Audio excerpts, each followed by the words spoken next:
Good day everyone, I hope you're doing really great. Well, I'm back in the Northern Cape from Cape Town. My stay there was very long, 8 days in total, with my oldest son Joshua. So it was quite an experience to be away from the family for that long.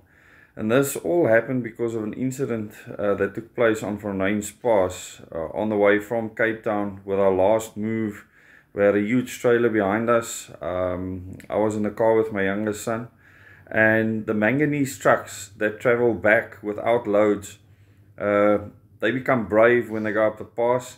And there were two manganese trucks behind each other, and they had double trailers, both of them. And as they were going up the steepest section of the pass, the one decided to overtake the other one.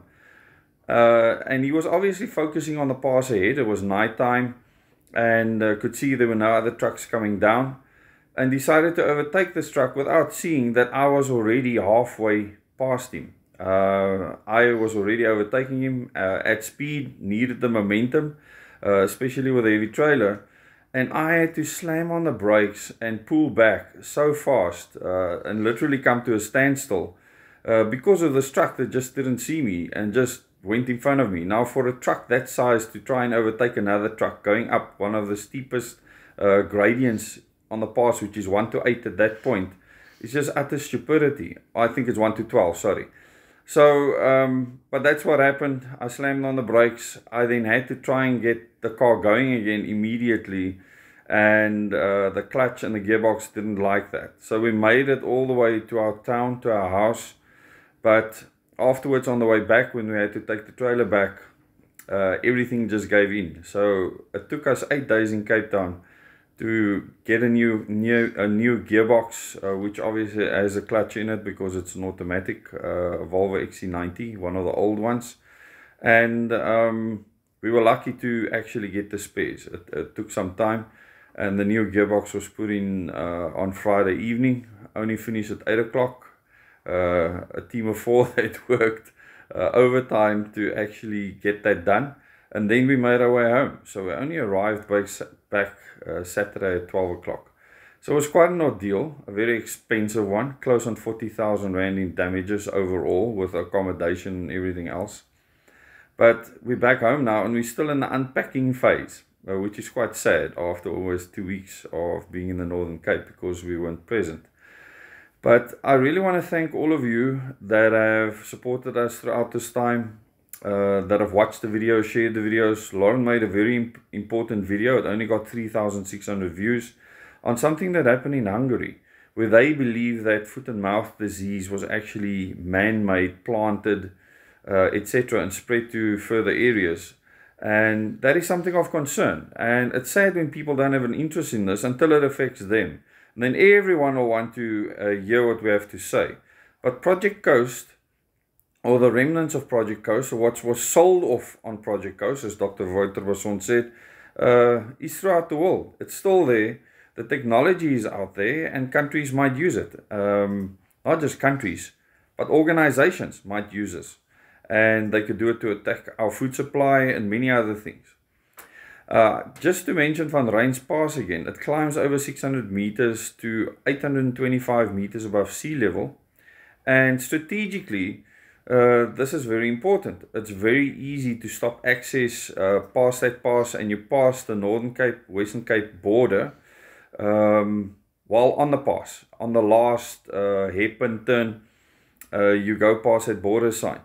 And this could strategically be good if in future any foreign entity or country would invade this country. You can cut off access via Van Rhyns Pass. And this area of the Northern Cape where we are, it's fairly easy for you to control access to the area. There aren't any large airports or anything where large aircraft can land.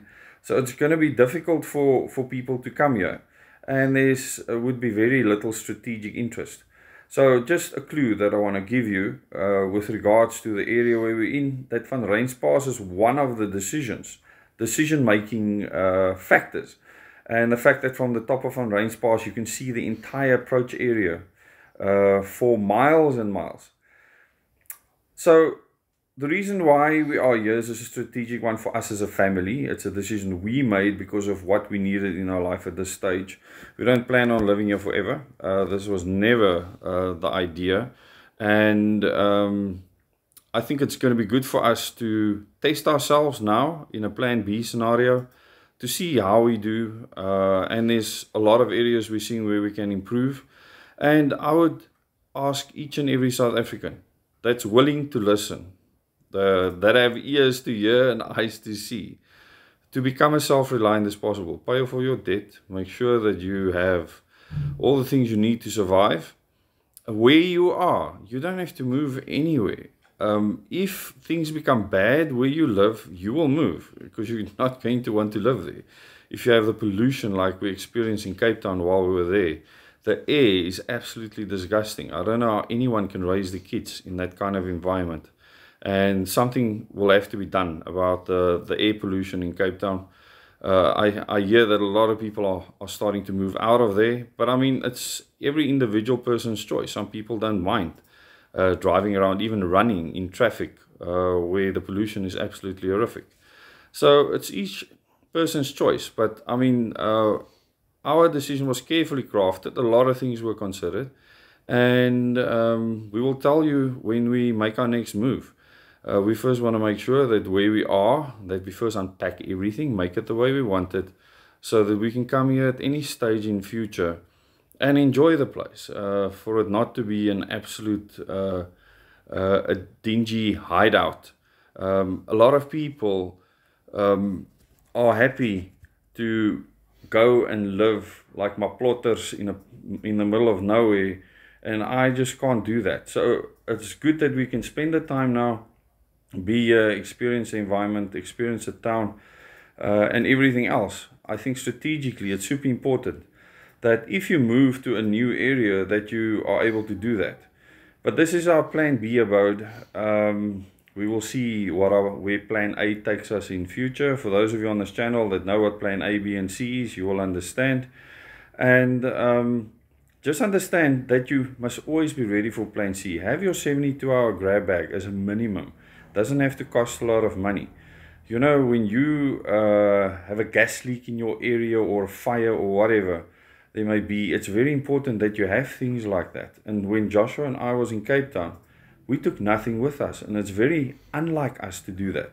We had to buy everything from scratch: clothing, a bag to walk with, toothbrushes, toothpaste, etc. And we were unprepared, and we made a mistake, and we will learn from that mistake. So please, people, just do the basic things right, and it will bless your life. Thanks so much for watching, and you can look forward to the next video with Lauren and myself tomorrow morning. And we should have that video out by 10 o'clock. See you then.